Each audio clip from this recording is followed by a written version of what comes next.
You know, usually when we talk about a medical diagnosis, there's this expectation of precision. Oh, absolutely. It's like engineering, right?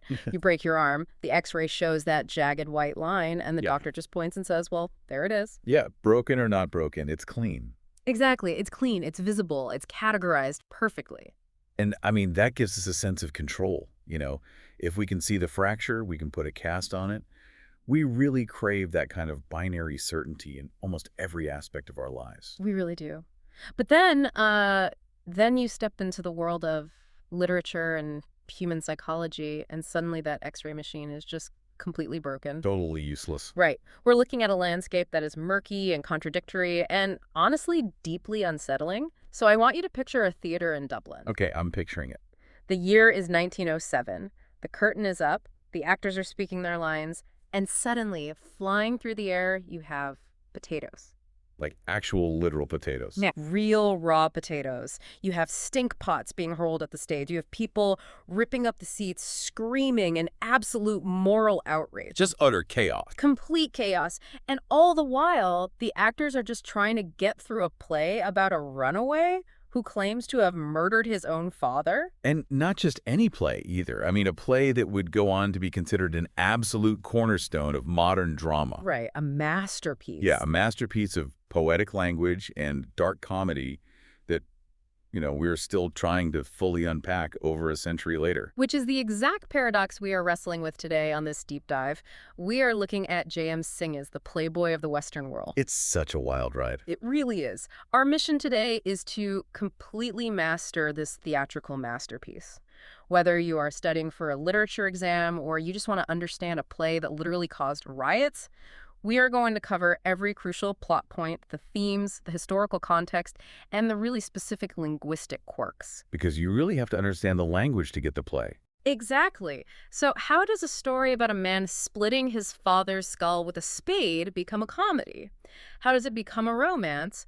And why did it trigger a cultural explosion that literally followed the cast across the Atlantic Ocean? It's a lot to unpack. It is. So to really get why this play detonated the way it did, we have to rewind first. We have to look at the guy holding the match. Because Jameson was not your typical Irish nationalist firebrand, was he? No, far from it. Yeah. Actually, John Millington Synge is a fascinating study in alienation. He lived a remarkably short life from 1871 to 1909. So young. Very young. And his significant creative output is compressed into just about maybe 7 or 8 years. Wow. Yeah. And he was born into what was known in Ireland as the Protestant ascendancy. Okay, so that means an Anglo-Irish middle-class landowning background, right? Exactly. And that background is crucial to keep in mind.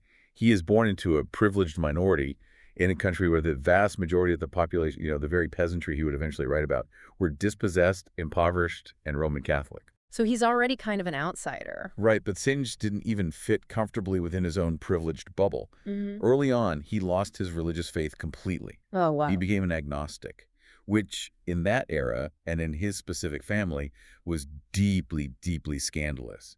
It caused a profound rift with his mother. I can imagine. So he's an outsider to the Catholic majority by birth and an outsider to his Protestant family by choice. A man without a country. Yeah, essentially a man without a country, even though he's living right there in his homeland. And that sense of isolation was really compounded by his physical reality, too.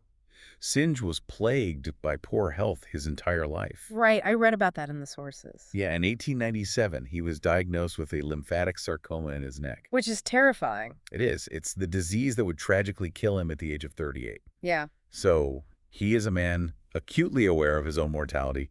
He's walking around with a literal and figurative death sentence. And feeling entirely disconnected from all the political and religious fervor that was defining Ireland at the time. He initially tried to escape into music, right? Like he played the piano, the violin, the flute. He was very musically gifted, yeah.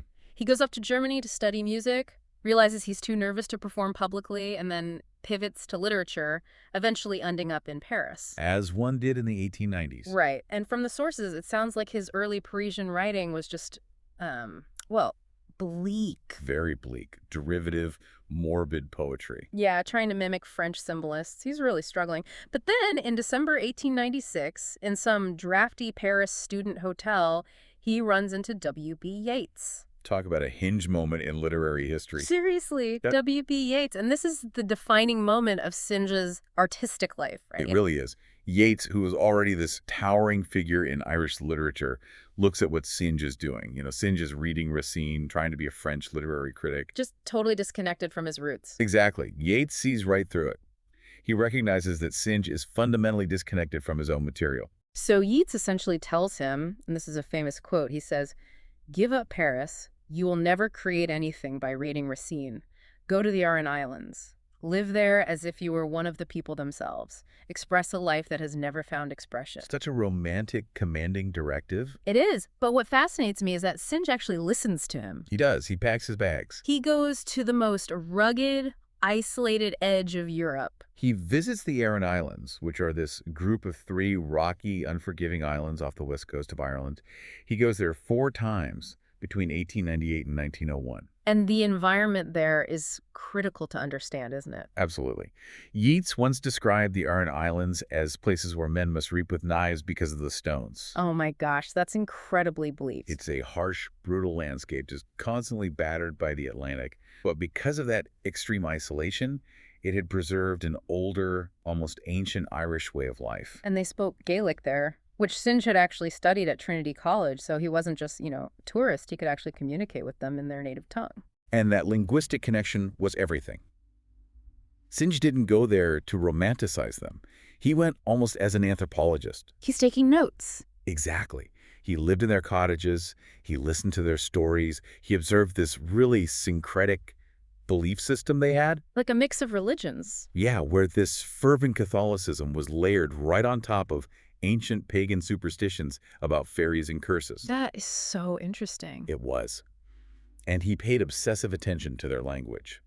The isolation of the islands provided Synge with the raw material for all his plays, the incidents, the characters, and the specific cadence of their speech. But we also have to look at the political context of what Yeats and his circle were building back in Dublin while Synge was out on the islands doing this field work. Right, because it wasn't just about helping one writer find his voice. No, this was a highly orchestrated movement. They called it the Irish Literary Revival, or the Irish Dramatic Movement. And to understand the revival, you have to understand what it was reacting against. Which was the stage Irishman trope. Precisely.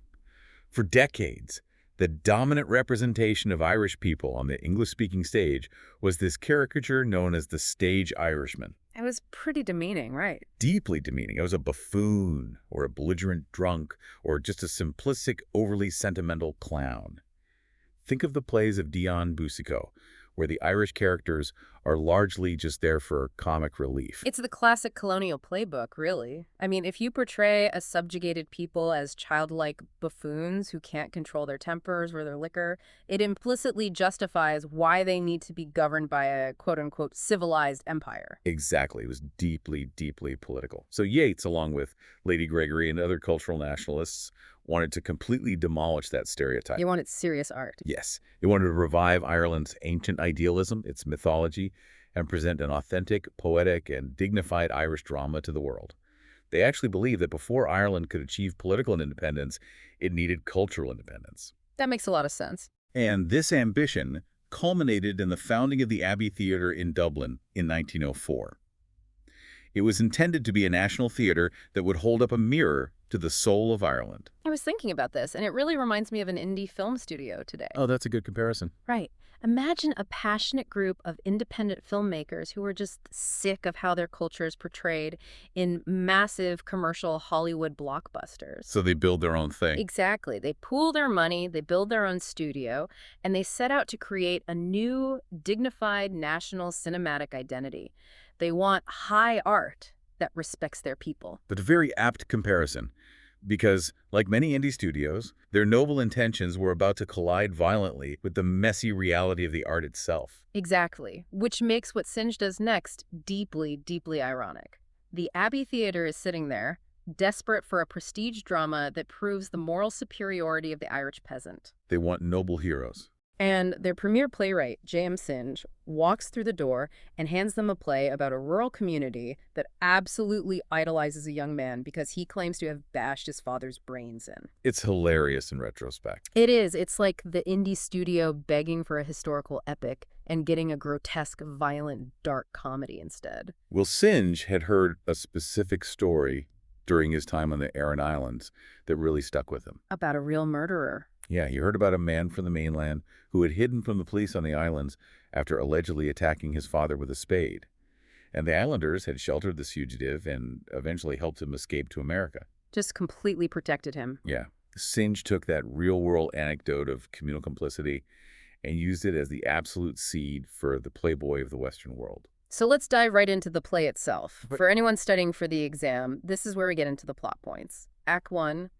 We are in a rural shebeen in County Mayo on a dark autumn evening, Now, for anyone unfamiliar, a shebeen is essentially a small local country pub. often unlicensed, right? Yeah, or operating a bit outside the strict letter of the law. It's a place where the locals gather to drink, gossip, and escape the crushing boredom of rural life. And the setting of Mayo is important, isn't it? Very. It's on the West Coast, so it's remote, it's poor, and deeply isolated.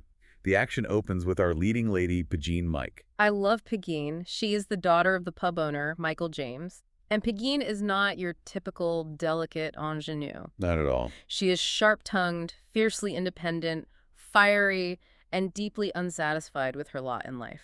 When we meet her, she's actually writing out a list for her upcoming wedding.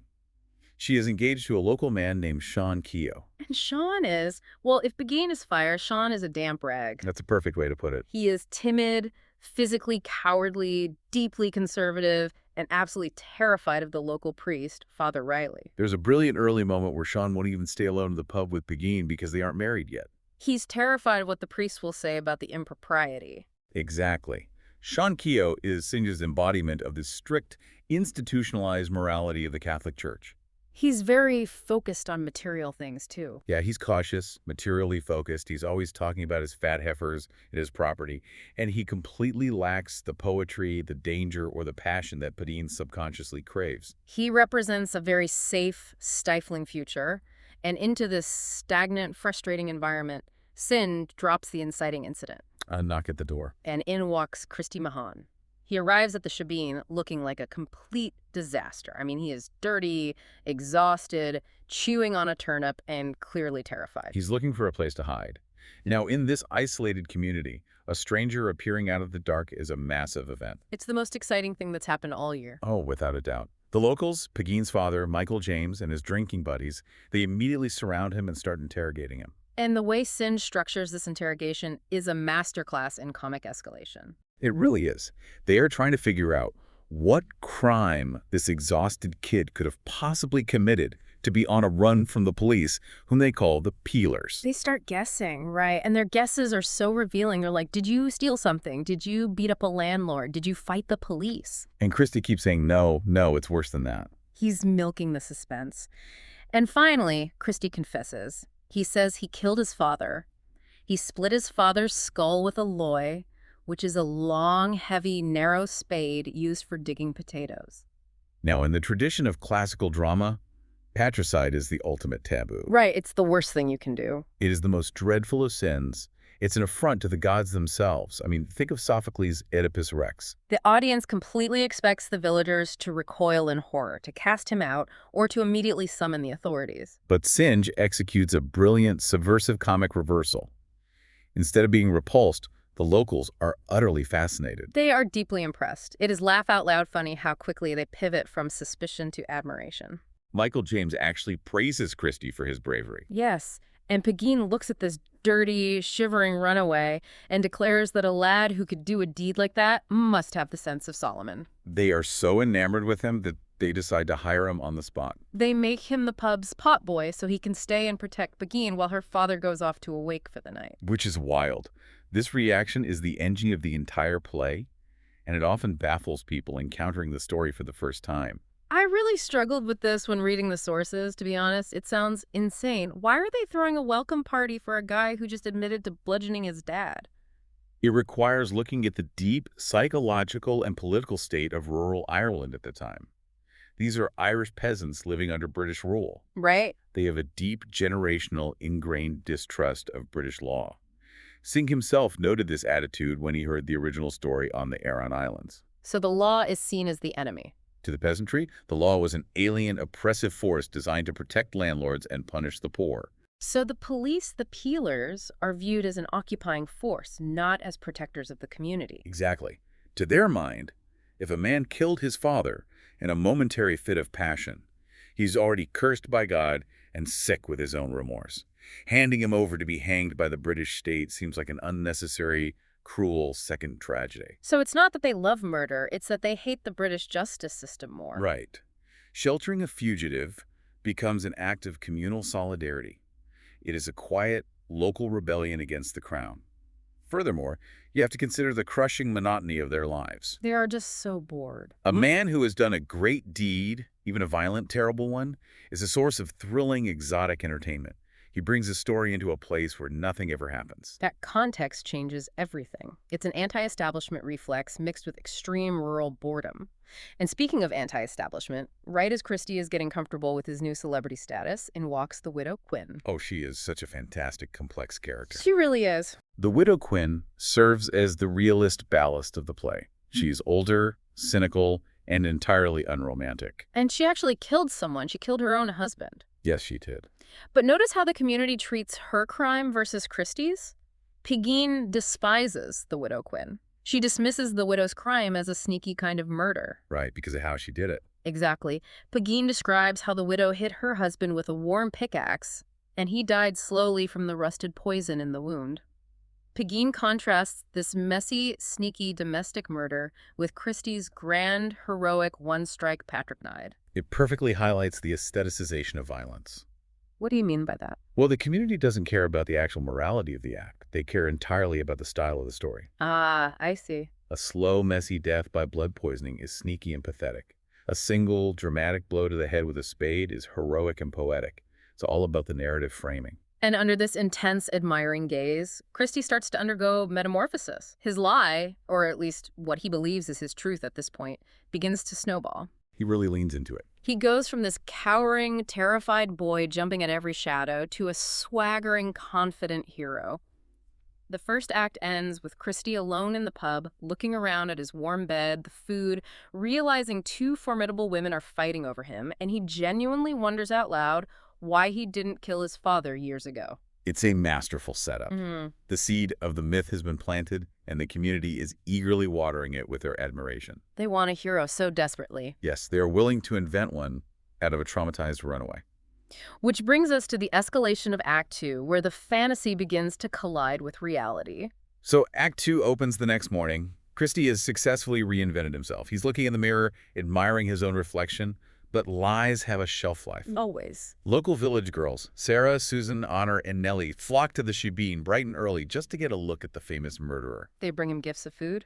And Christie is absolutely eating it up. His story gets even more exaggerated. In Act 1, he said he just rizzed the loy and hit his dad on the ridge of the skull. But now, in Act 2, with an audience of adoring girls, he claims he cleft his father's skull all the way down to the breeches belt. The physical wound literally grows in his retelling. That's hilarious. It's a classic farcical device. The more they listen, the larger the myth becomes. And as his story grows, so does his eloquence. He really starts sounding like a poet. He begins to speak with a poetic rhythm and a confidence he never possessed before. This isn't just a lie anymore, it's a psychological transformation. And he and Pegeen are genuinely falling in love. She sees him as the brave, passionate alternative to the cowardly Sean Keogh. But Synge is a master of comic deflation. Just when Christie's balloon is soaring at its absolute highest. Boom! The reality check arrives. Old Mahan, Christie's father, walks into the shebeen. The tension drops instantly. And guess what? He is very much alive. He's not dead. He's just got a severely injured, bloodied, bandaged head, what he dramatically refers to as a mortified scalp. The timing is flawless. Christie is terrified. He hides behind a door while his father talks to the widow Quinn. And what Synge does here is brilliant. He presents a stark, almost cruel contrast between the myth Christie has built and the reality old Mahan describes. Because old Mahan is asked about his son, and he doesn't describe a daring, dangerous hero. Not at all. He calls Christie a dirty, stuttering lout. He describes a lazy, cowardly boy who is terrified of the girls back home, the laughing stock of the county, a fool who spends his days drinking in the ditch. Can you imagine the humiliation? Christie is cowering behind a door, listening to his father absolutely roast him to the widow Quinn. His entire heroic avatar is being dismantled piece by piece. It's brutal. Now, the widow Quinn, being the pragmatic realist we talked about, realizes instantly that Christie is a total fraud. The patricide is a lie. But she doesn't out him. She actually covers for him. She points old Mahan in the wrong direction and sends him away down the road.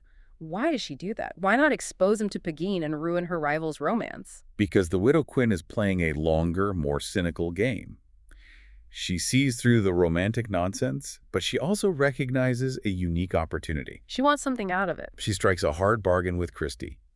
She agrees to help him win Pegeen and keep the father away, but only if Christie promises to reward her with livestock, goods, and a right-of-way across the land once he's married to Pegeen and managing the pub. Wow, she is ruthless. She is ruthlessly practical, but there is also a sense that she simply enjoys the sheer chaos of the game. She is a woman who has been ostracized by the community, so she enjoys manipulating it. She is securing her own pension plan on the back of his lie. It's brilliant.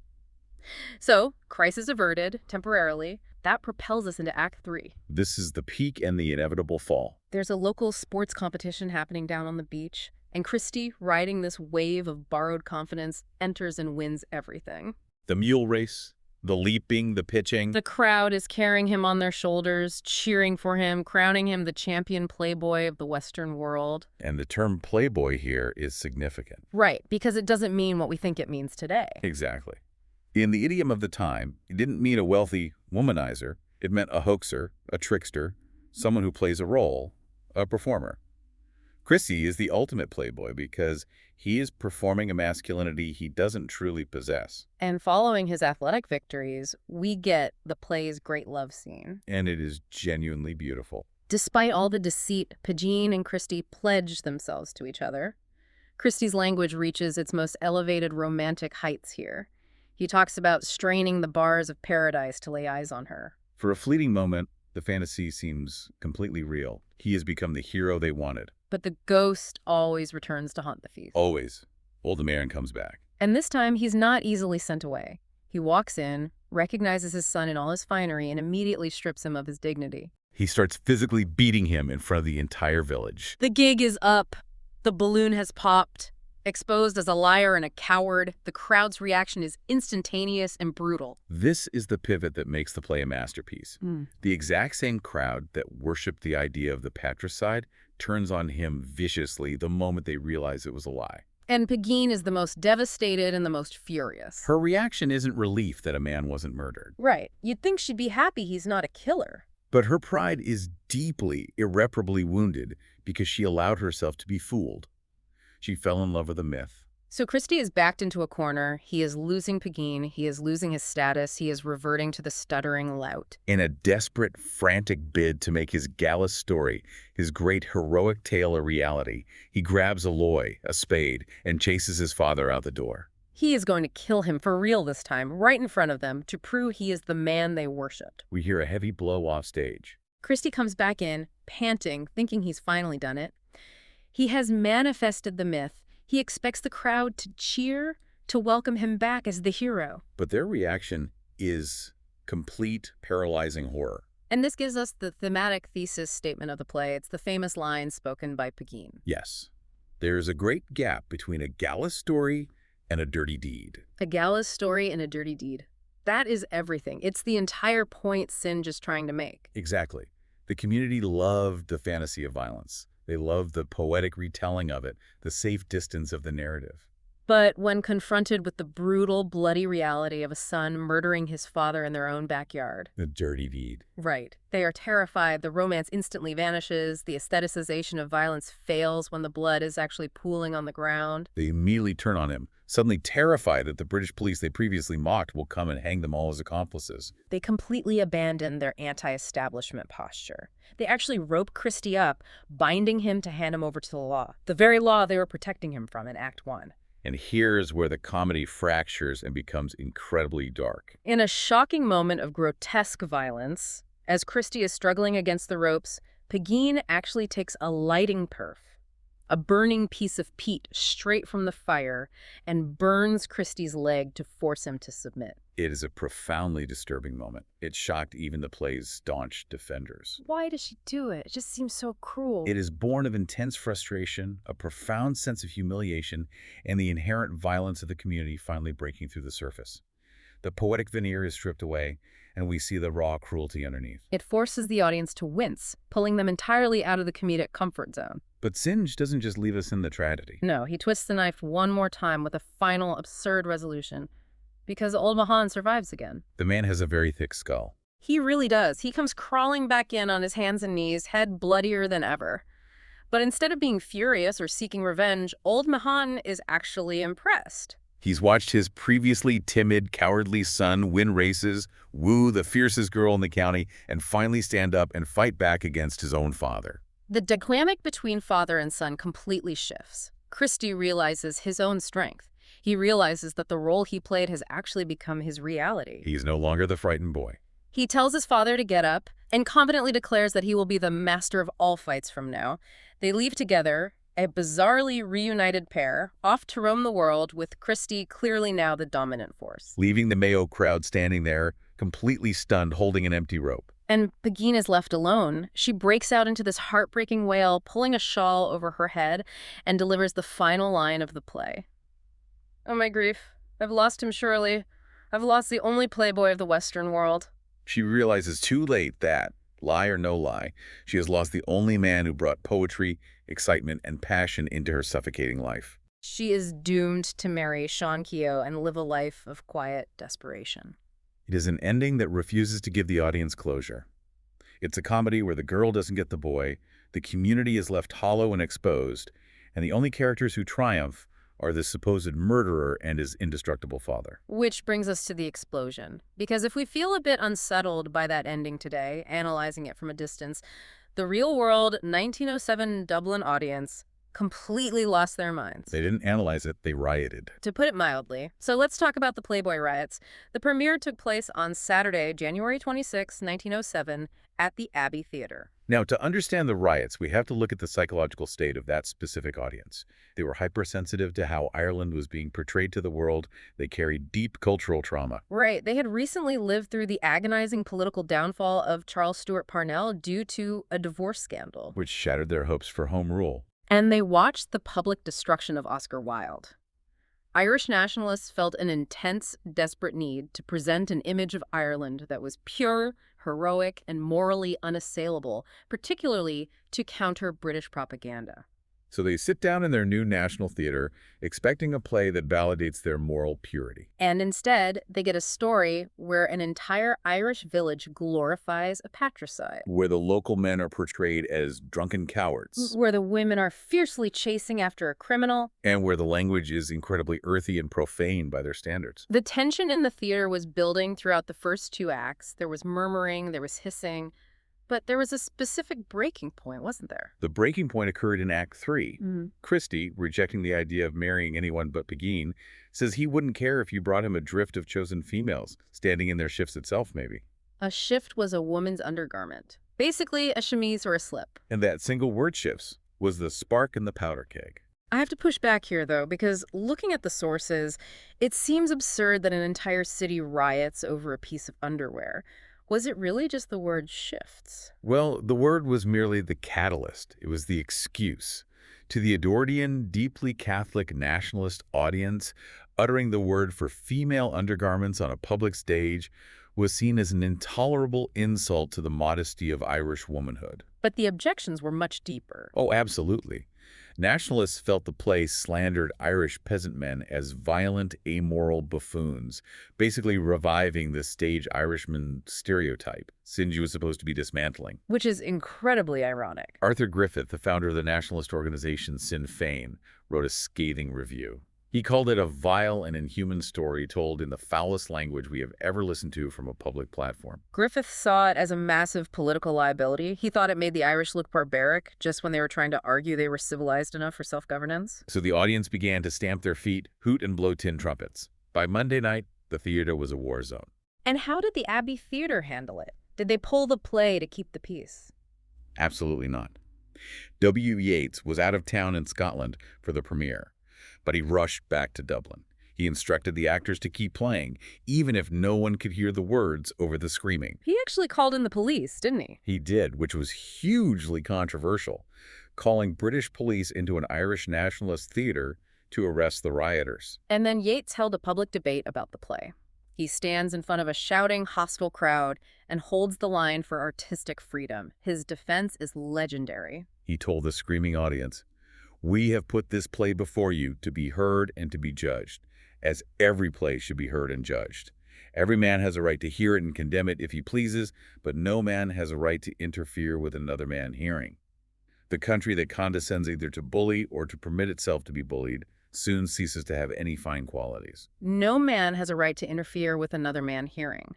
It is a foundational statement on censorship and the purpose of art. Art isn't supposed to be public relations. But the outrage didn't stop in Dublin. No, it followed them across the Atlantic when the Abbey Company took the play on an American tour in 1911. The reputation of the riots preceded them.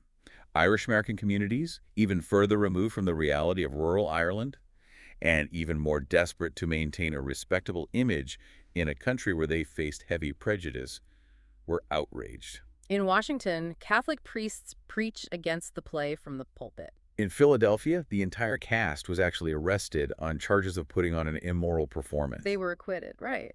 Thanks to a brilliant defense by an Irish-American lawyer named John Quinn, who basically cross-examined the police and proved they had no idea what the play was actually about. But New York was the wildest. The sources mention that in New York, the audience threw stink pots, rosaries, and potatoes at the stage. Hurling potatoes at actors, it is a level of visceral, physical engagement with theater that is almost unimaginable today. It highlights the incredible subversive power of the theater. A play is a public communal event. The words spoken on stage have a different gravity, a different potential to incite than a novel read in private. The Playboy riots raise enduring questions about the freedom of the artist versus the sensitivities of the community. So if we look past the flying potatoes and the screaming crowds, what are the actual literary mechanics that make this play endure? Let's unpack the core architecture of the story, starting with the most obvious element, patricide. Right. Synge uses patricide in a completely unique way. We discussed Oedipus earlier, where patricide is a cosmic tragedy resulting in a plague and the hero blinding himself. But Synge structures the Playboy as a twisted Bildungsroman, a coming-of-age story. In this context, the patricide is actually a comic metaphor for emancipation. So by killing his father, Christie achieves manhood. It's a metaphorical severing of the umbilical cord. Exactly. Christie's father, old Mahan, is described as a tyrant who wants to force his son to marry an old widow just to secure a piece of land. The blow at the lie is an act of extreme rebellion against parental authority. By believing he has slain the oppressive father figure, Christie is psychologically freed. He discovers his own identity, his eloquence, and his sexual confidence. The genius of the play is that because the father isn't actually dead, the play remains a comedy while still deeply exploring the psychological necessity of breaking free from the parent to become your own person. It's the ultimate teenage rebellion, dialed up to a farcical extreme. It also plays heavily into the clash between fantasy and reality, or the concept of myth-making, which is huge in this play. The Irish genius for myth-making, particularly under oppression, is central here. The play explores the human need for grand illusions to sustain us in harsh realities. The people of Mayo live dull, difficult, impoverished lives. They are desperate for a hero, for a story to elevate their mundane existence. They actively collaborate with Christie in building the myth. They want the poetry of the rebel. But as we saw in Act 3, they absolutely abhor the reality of the blood. It's like romanticizing a pirate. You love the idea of a pirate, the swashbuckling, the treasure maps, the freedom.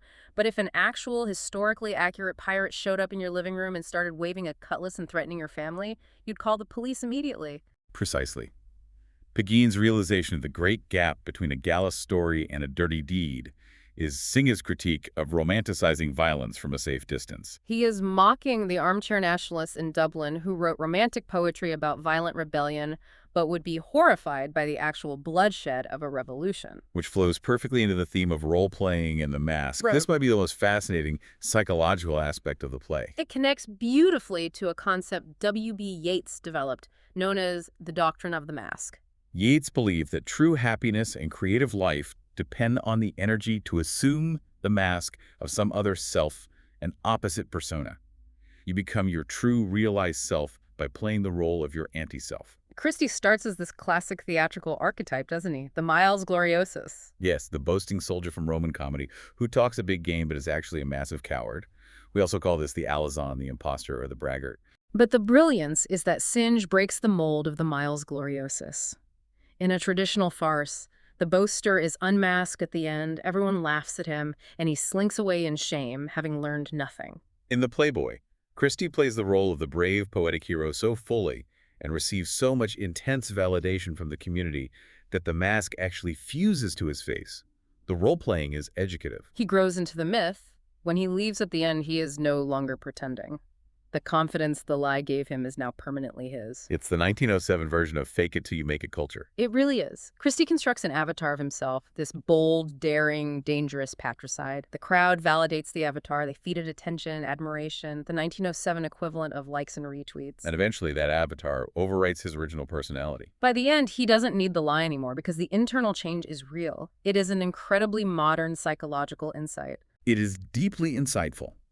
But none of this psychological transformation, none of the myth-making, would be believable if it weren't for the language Synge gives these characters. You truly cannot master Synge without mastering how his characters speak. The language is practically a character itself. Synge had a very specific, combative philosophy about dialogue, didn't he? He did. In his famous preface to the play, he explicitly criticized the realistic drama of his day writers like Henrik Ibsen and Emile Zola. He felt their attempts to write realistic, everyday dialogue resulted in language that was joyless and pallid. Synge believed that on stage, every speech should be as fully flavored as a nut or an apple. He wanted reality, yes, but reality infused with joy, rhythm, and fiery imagination. He claimed he got this language directly from the Irish peasantry. There's that famous, almost creepy detail where he talks about listening to servant girls chatting in the kitchen through a chink in the floorboards of his boarding house. He stated he used only one or two words he hadn't actually heard among the country people of Ireland. Now, while he undoubtedly collected the vocabulary and the syntax from the peasantry in Wicklow, Kerry, and the Aran Islands, we must remember that the dialogue in the play is a highly stylized, concentrated, artistic creation. Real peasants did not speak in constant, unbroken poetry. Synge distilled and elevated peasant speech into musical, rhythmic prose. Let's break down the actual mechanics of that language. What makes it sound so distinctly Irish? The sources point out that Synge's Hiberno-English is heavily influenced by the underlying Gaelic language. How does that translate grammatically? One of the most prominent features is the omission of relative pronouns like that or who. This is a direct mapping of Gaelic syntax onto English. For example, In Act 1, when Pegeen is writing her wedding list, she says, "A hat is suited for a wedding day." Standard English would demand a hat that is suited for a wedding day. so dropping that speeds up the language, gives it a different cadence. What else? A very classic marker is the after construction. The Gaelic language doesn't have a direct equivalent to the English perfect tense using the verb to have. So to express that an action has just been completed, Gaelic uses a structure that translates directly to after doing. Instead of saying, "I have just put him down," Widow Quinn says, "I'm after putting him down in the sports below." I'm after doing it instead of I have done it. You still hear that all over Ireland today. Then there's the frequent use of diminutives. In the Irish language, diminutives are formed by adding the suffix "in," spelled E-E-N in English. So a pub is a shubeen, a small priest is a priestine, a small house is a houseen. It adds a layer of familiarity and sometimes subtle condescension to the speech, reflecting the intimate social dynamics of a small village. The sources also note they love the phrase "the like of." It's used 63 times in the play. The like of him, the like of that. But beyond the grammar, it's the sheer poetic imagery that blows me away. Let's look at one of Christie's lines to Pegeen from that love scene in Act 3. He says that if the bishop saw her, they'd be the like of the holy prophets, I'm thinking, to be straining the bars of paradise to lay eyes on the Lady Helen of Troy. It's a breathtakingly beautiful line. And look at what he's doing. He seamlessly weaves together strict Catholic imagery bishops and paradise with classical Greek mythology, Helen of Troy. And he delivers it all in the rhythmic, rural syntax of the Irish peasantry. It elevates Pegeen from a cranky barmaid to a mythological figure. But this beautiful poetry is precisely what makes the play a dark comedy. or a tragicomedy. Exactly. The term dark comedy refers to plays that deliberately blur the boundaries between the tragic and the comic plays that amuse you, but also tease, trouble, and deeply pain you. In the Playboy, the highly stylized, beautiful, romantic language deliberately clashes with the brutal, grotesque reality of the violence on stage. Right. 1 minute he's talking about the Lady Helen of Troy, and a few minutes later that same Lady Helen is taking a burning coal from the fire and searing his flesh while he screams. The contrast forces the audience into a complex, uncomfortable response. You laugh at the absurdity of the lie, you swoon at the sheer beauty of the poetry, and then you wince at the physical cruelty. Synge refuses to let the audience sit comfortably in one genre. He demands that we hold the beauty and the brutality in our minds at the exact same time. We have covered so much ground today. We have journeyed from the harsh rocks of the Aran Islands to the riotous, potato-strewn stage of the Abbey Theater. We've watched a terrified, stuttering boy invent a murder, become a local hero, lose the girl of his dreams, and leave as a confident man. The Playboy of the Western world is a brilliant, provocative, dark comedy. It uses a snowballing lie and some of the most uniquely flavored language in theater history to explore human nature, the power of myth-making, and that violent, inevitable clash between fantasy and reality. And if we step back and connect Synge's 1907 masterpiece to our world today, it leaves us with a rather profound provocation. We look at the peasants in that county Mayo Shabin, and we might laugh at their gullibility. We judge them for how easily they turned a self-confessed criminal into a glowing celebrity based purely on a charismatic story. But we really have to ask ourselves, how different is that from our modern culture? Think about our absolute obsession with true crime podcasts and documentaries. Oh, wow, that is so true. Think about the way we elevate deeply controversial, sometimes toxic figures on the internet today simply because they are entertaining or because they defy authority. Wow, are we still just a crowd in a shebeen? Are we? Are we desperate for a gallus story, completely willing to overlook the dirty deed as long as the content keeps us entertained? The play suggests that the human desire to romanticize the darkest parts of our nature hasn't changed at all. That hits incredibly close to home. The X-ray machine is definitely broken, and the muddy waters of human psychology haven't cleared up one bit since J.M. Synge picked up his pen. Thank you so much for joining us on this deep dive. Keep exploring, keep questioning the stories you're told, and we'll see you next time.